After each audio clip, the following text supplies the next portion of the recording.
Agora, se você não se importa, eu sei que você está aí acomodadinho, eu queria pedir para você ficar de pé, eu queria ler uma palavra.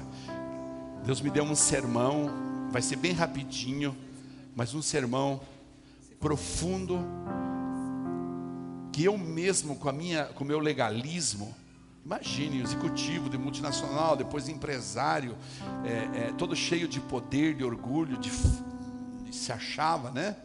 Soberbo. Para mim foi difícil entender isso. Mas quando eu entendi e decidi obedecer o que isso significa, Deus mudou toda a minha história, a história da minha família, de todos nós. Preste atenção o que diz a palavra de Deus em Romanos, capítulo 6, versículos 14 a 18. A palavra de Deus diz assim, ó: pois o pecado não os dominará, porque vocês não estão debaixo da lei, mas debaixo da graça. Quero explicar mais uma vez isso. Vocês não estão debaixo da lei, mas debaixo da graça.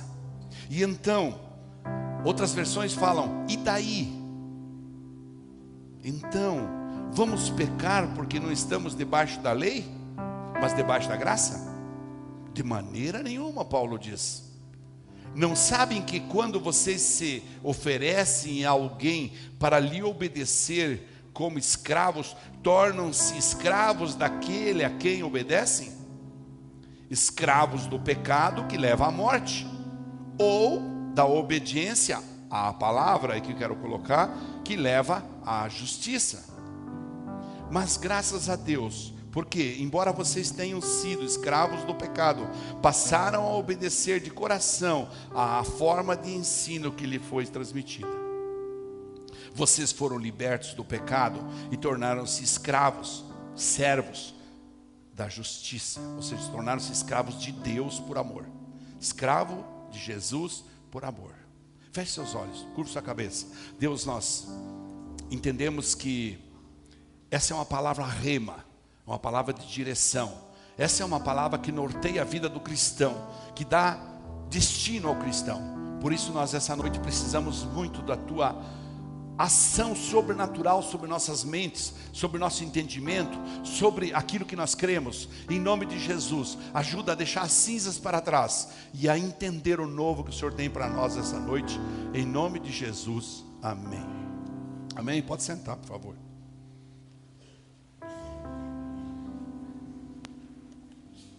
Irmãos, é com muito temor que eu trago essa palavra para a igreja, porque essa é uma palavra que dá destino para a vida das pessoas. E pense se você mexer na vida das pessoas. Nós estamos aqui na terceira parte. Olha só, nós estamos na terceira parte da carta de Paulo aos Romanos. Na primeira parte, o que Paulo faz? Ele fala sobre, nos capítulos 1 até o capítulo 3, mais ou menos metade do capítulo 3, ele fala sobre a perdição do ser humano.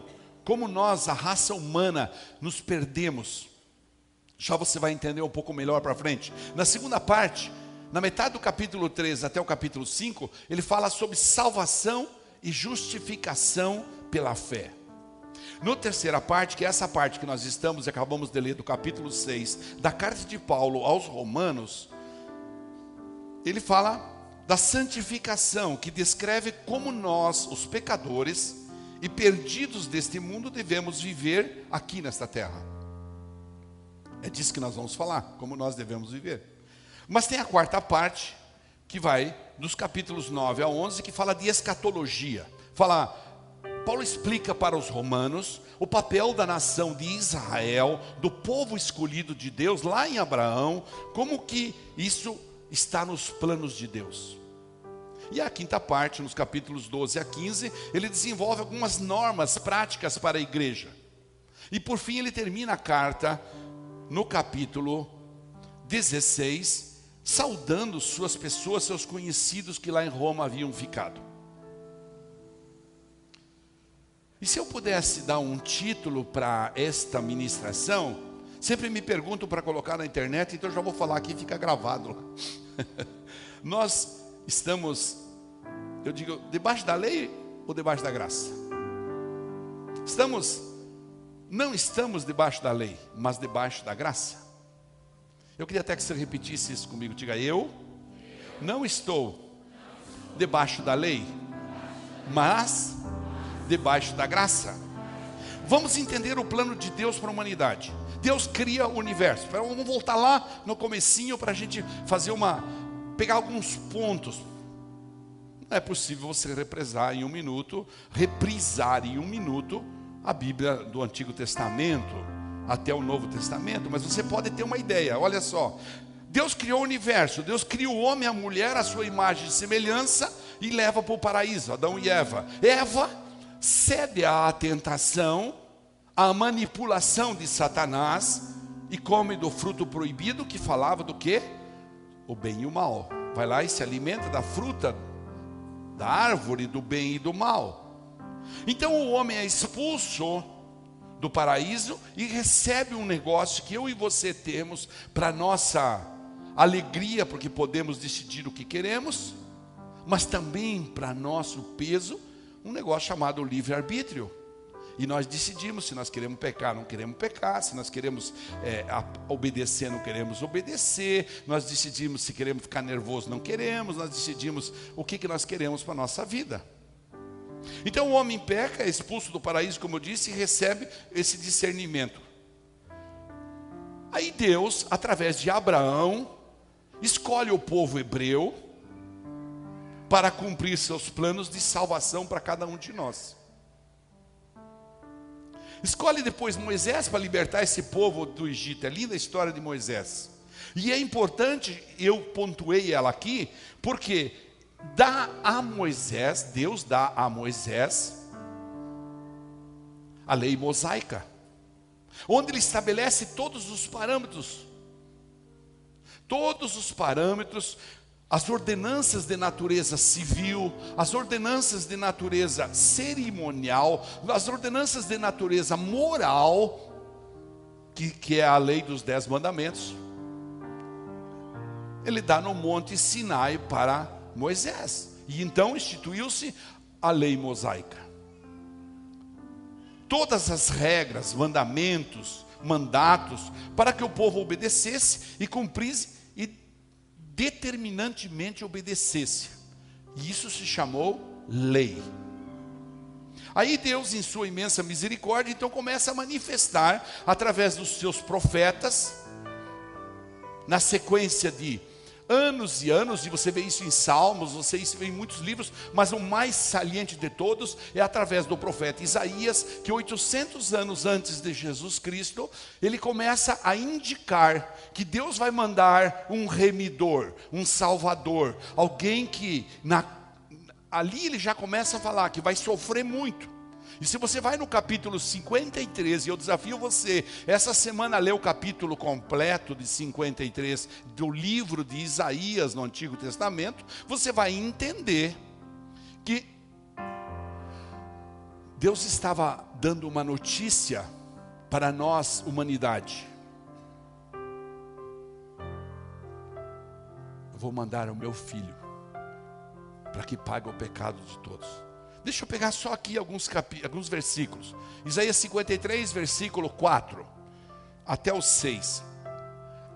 Isaías escreveu: certamente ele tomou sobre si as nossas enfermidades e sobre si levou as nossas doenças, contudo nós o consideramos castigado por Deus atingido e afligido, mas ele foi transpassado por causa das nossas transgressões, foi esmagado por causa das nossas iniquidades. O castigo que nos trouxe a paz estava sobre ele, e pelas suas feridas nós fomos curados.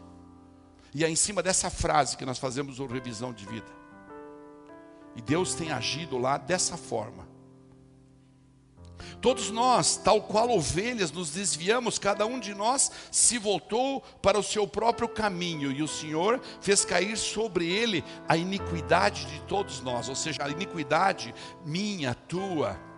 Quando você estava na ignorância, que você não conhecia a palavra, mesmo agora, quando você conhece a palavra, toda a nossa iniquidade caiu sobre a vida naquele momento, no milagre da cruz. Jesus vem então, passado 800 anos dessa profecia, Jesus vem estabelece a salvação eterna pela graça. Diga comigo, salvação eterna pela graça. E pela graça de Deus, Ele morre na cruz pelos nossos pecados, como um cordeiro, não abriu a sua boca. Ainda no versículo 7 desse mesmo capítulo que nós estávamos lendo, por isso eu desafiei você a ler o capítulo inteiro, não quero ler aqui para não me demorar. Ele foi oprimido e afligido, e contudo não abriu a boca, como um cordeiro, foi levado para o matadouro, e como uma ovelha que diante dos seus tosqueadores fica calada, Ele não abriu a sua boca. Essa figura de linguagem da Bíblia, de um cordeiro que não abriu a sua boca, era uma determinação de sacrifício que você pode ler em Levíticos, em Deuteronômio, ou seja, na lei mosaica. Moisés explicou isso tudo no Pentateuco. E a gente tem um privilégio de ter tido uma fazenda muito grande, e nós carneávamos muitas ovelhas. E você erguia o borrego, ele não falava nada, não fazia barulho nenhum, não berrava.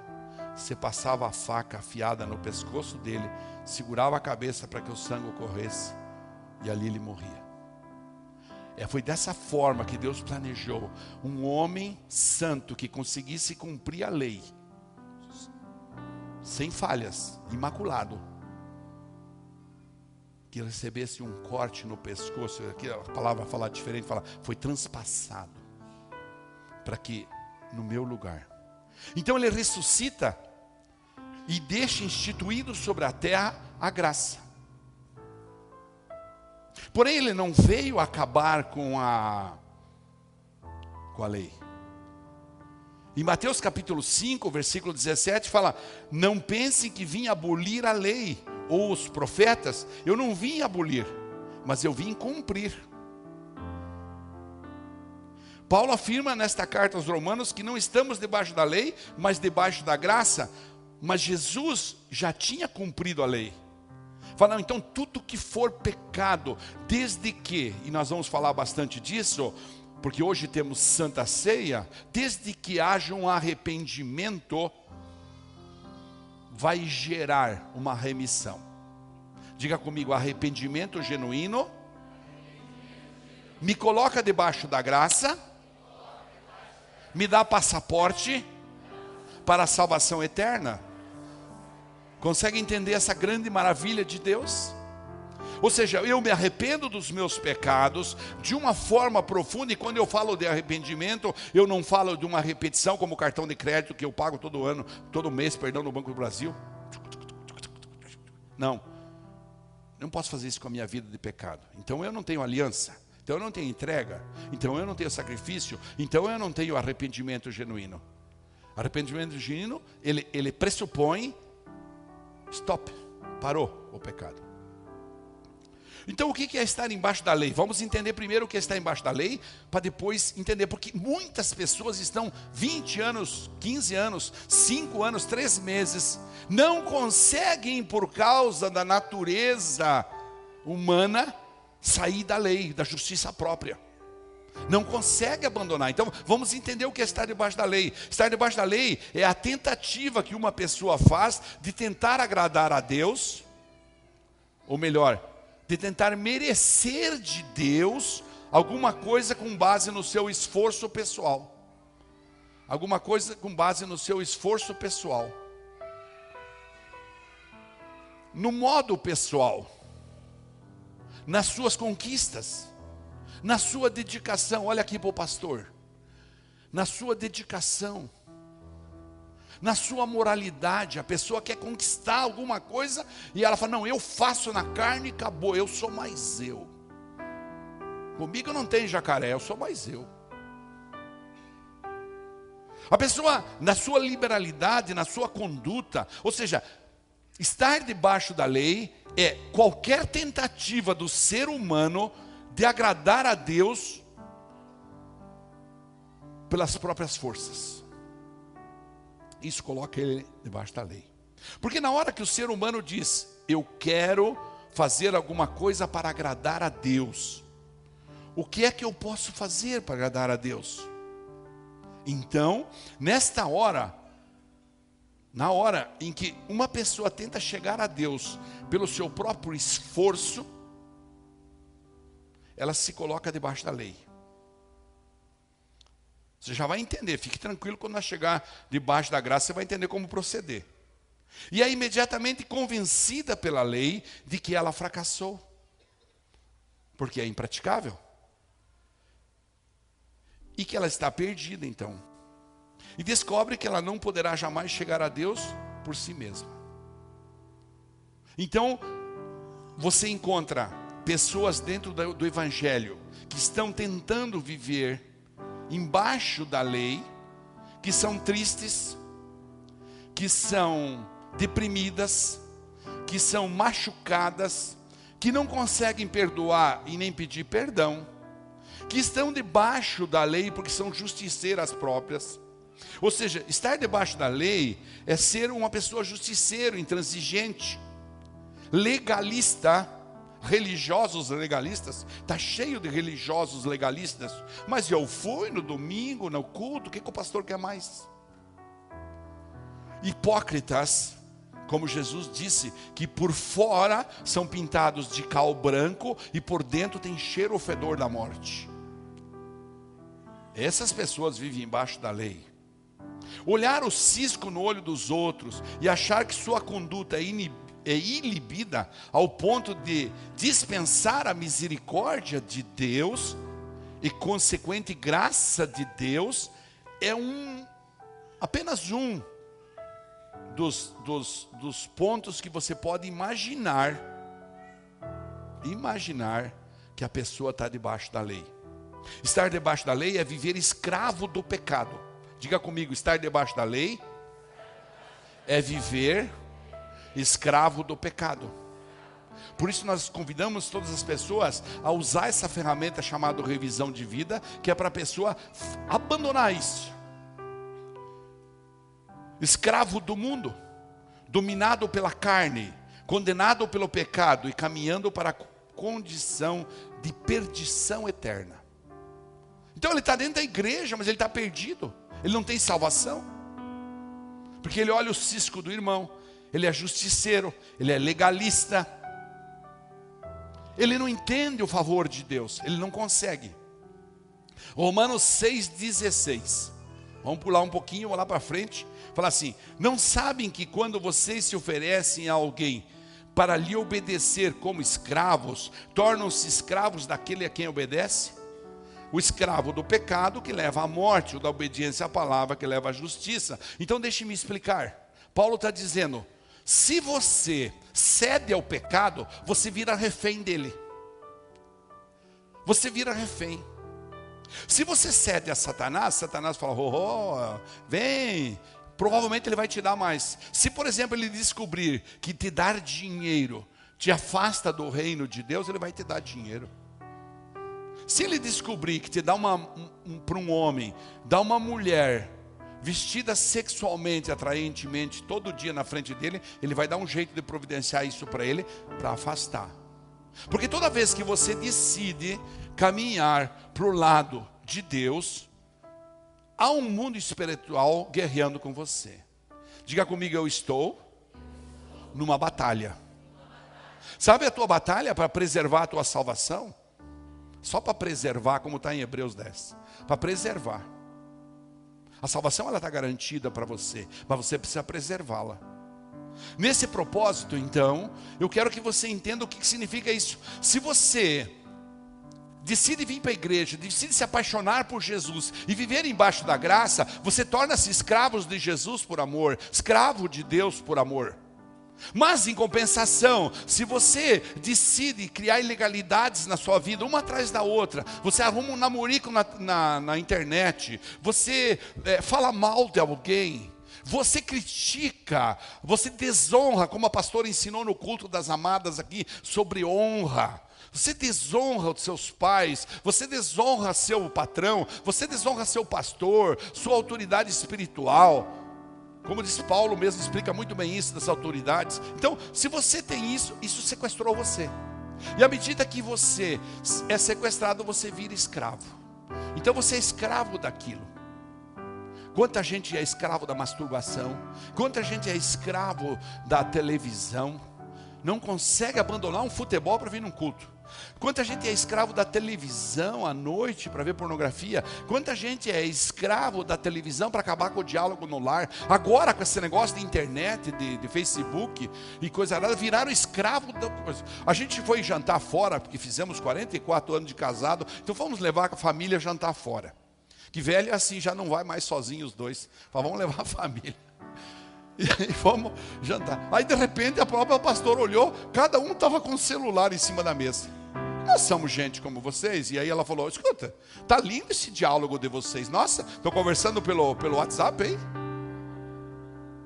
Então você fica sequestrado pelas coisas que te dominam, por aquilo que você cede.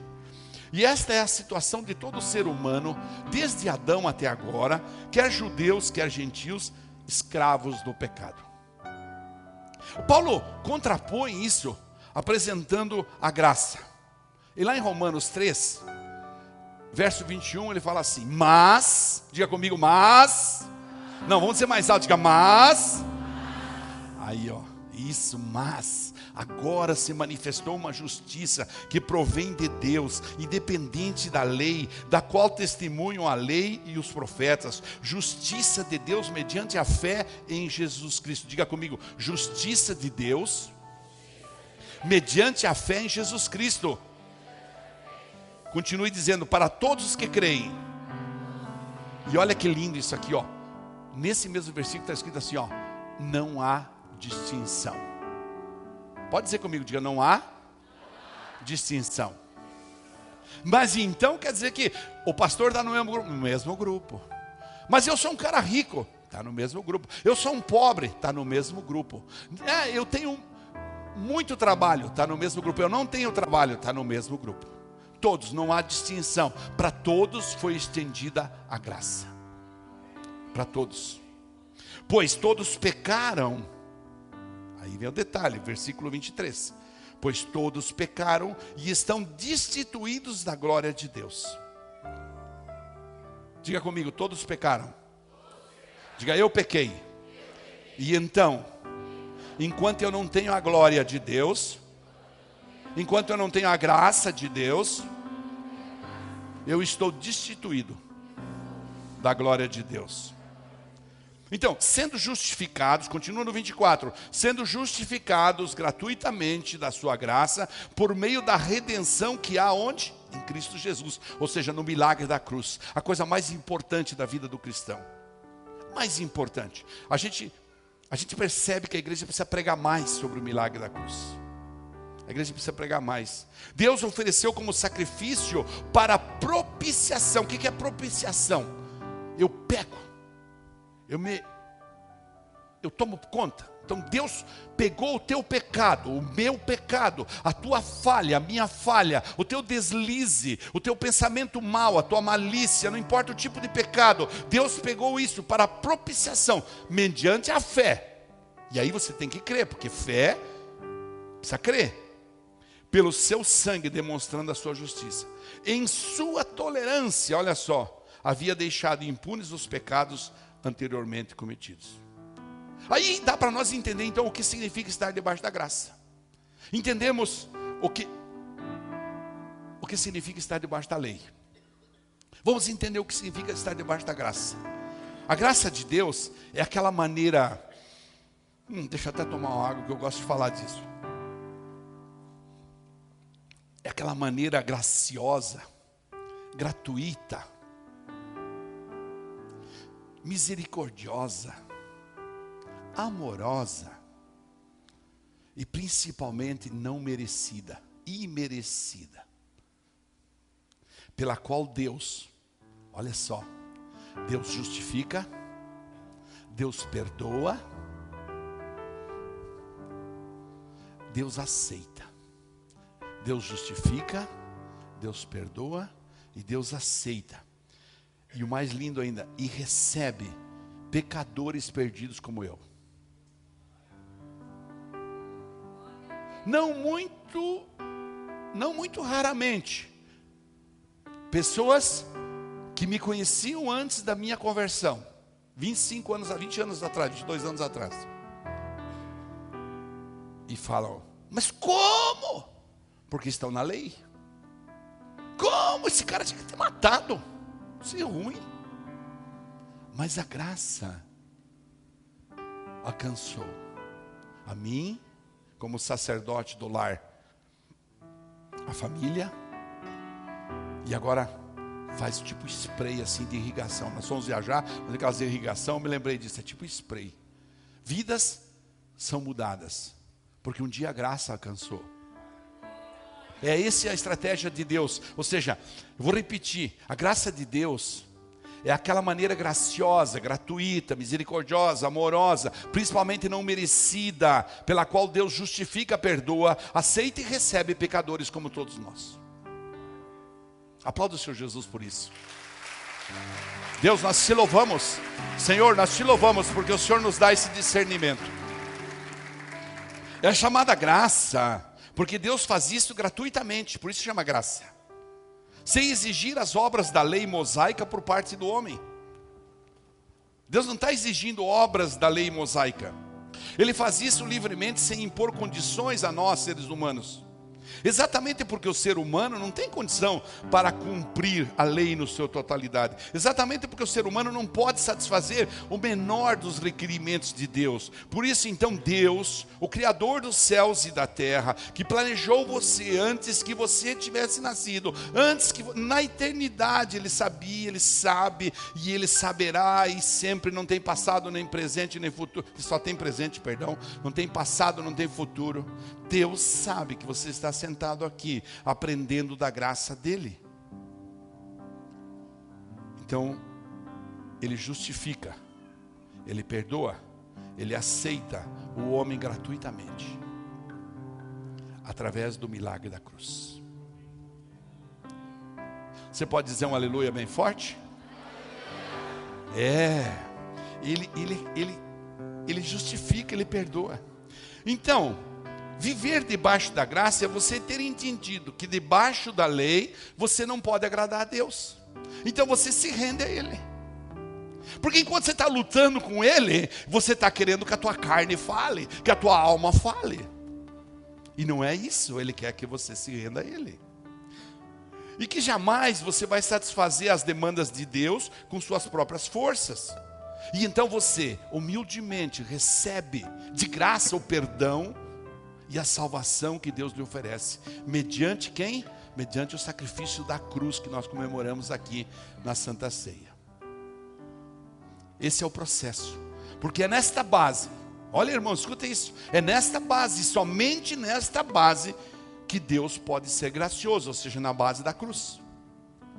Portanto, viver debaixo da graça é escolher uma vida de dependência total de Deus. Diga isso comigo. Viver debaixo da graça é escolher uma vida de total dependência de Deus. Então você vai fazer como os homens de Deus faziam. Como Jesus fez toda a vida. Se você ler os evangelhos, você vai ver que Jesus sempre ia consultar o Pai. Ele tinha: eu recebo do Pai e lhes dou. Aquilo que o meu pai fala, eu faço. Aquilo que o meu pai manda, eu faço. Então você vai passar a consultar Deus para comprar uma camisa, sim. Você vai passar a consultar Deus para sair de casa, sim. Deus, você acha que eu devo fazer esse negócio? Sim. Não, não deve. Faça, não faça. Deus, você começa a ter um entendimento com o Espírito Santo que reflete na tua consciência, no teu coração. Viver debaixo da graça é viver no Espírito, como descreve muito bem o apóstolo Paulo em Romanos 8. Então, eu já falei para você ler essa semana Isaías 53, correto? Eu quero convidar você a ler Romanos 8 essa semana. E então você vai entender o que é viver na carne e o que é viver no Espírito, amém? Viver no Espírito é viver na graça. É abandonar as coisas da carne. A carne tem vontades, a carne tem malícias, a carne critica, a carne quer dominar você, para você continue sendo o velho homem, para que você continue preso lá na cidade que você vivia, você continue preso na permissividade, você continue preso no pecado, você continue preso no cheiro fedor da vida antiga. Mas a graça, ela quer te trazer para você se submeter e você começar a sentir o sabor da alegria de não dever nada para ninguém, de ser livre. Não devo nada para ninguém. Como é bom quando você pode levantar de manhã, colocar o seu rosto na janela, ou então sair pela porta e dizer: haha, não devo nada para ninguém. Eu não estou falando de dinheiro, tá? É na consciência. Porque mesmo o ímpio, precisa entender isso, mesmo o gentio, mesmo aquele que não foi escolhido como você, mesmo aquele que não foi privilegiado como você é, de entender a graça, mesmo esse, ele tem sim uma consciência, e essa consciência acusa ele também. Deus deu para todos. É exatamente e unicamente através de Cristo Jesus, o Filho de Deus, um de nós, um ser humano como nós, 100% Deus, 100% homem, nosso representante, feito homem, que obedeceu à lei, nunca quebrou um mandamento, e na cruz do Calvário, ele levou sobre si a penalidade e a culpa, e o castigo dos nossos atos. É assim que Deus pode livremente justificar o pecador, e oferecer para mim e para você o perdão e a aceitação. Ou seja, vamos entender bem, viver na graça é viver na mais completa dependência de Deus possível para a nossa santificação e nossa salvação. Eu queria que você repetisse, porque aqui está a essência do sermão. Diga comigo: para mim viver na graça é viver na mais completa dependência do Senhor Deus para a minha santificação e minha salvação. Aplauda o Senhor Jesus. Deixe-me resumir. Viver debaixo da lei me torna escravo do pecado e endereçado para o inferno na eternidade. Pronto. Pum. Viver debaixo da lei, eu vou para o inferno e acabou. Mas é a graça de Deus que me liberta do poder do pecado para que eu possa servir aqui na terra, cumprindo os propósitos que Deus tem para a minha vida, e melhor ainda, ter a certeza da salvação eterna. É o milagre da cruz. Diga comigo: é o milagre da cruz. É o milagre da cruz. Portanto, já não somos mais escravos do pecado, correto? Mas adquirimos a liberdade total através do genuíno arrependimento dos nossos pecados e aceitação do Senhor Jesus Cristo como nosso mediador, aceitação de Jesus como nosso remidor, aceitação de Jesus como nosso Salvador eterno. É nesse propósito que Deus tem escolhido cada um de nós, para que a gente entenda que a gente está sob a graça e a gente possa viver livremente, não mais sendo escravo do pecado, não mais sendo escravo dos nossos achismos, não sendo mais escravo da nossa carne, da nossa mente difícil, não, mas sendo de livre e espontânea vontade.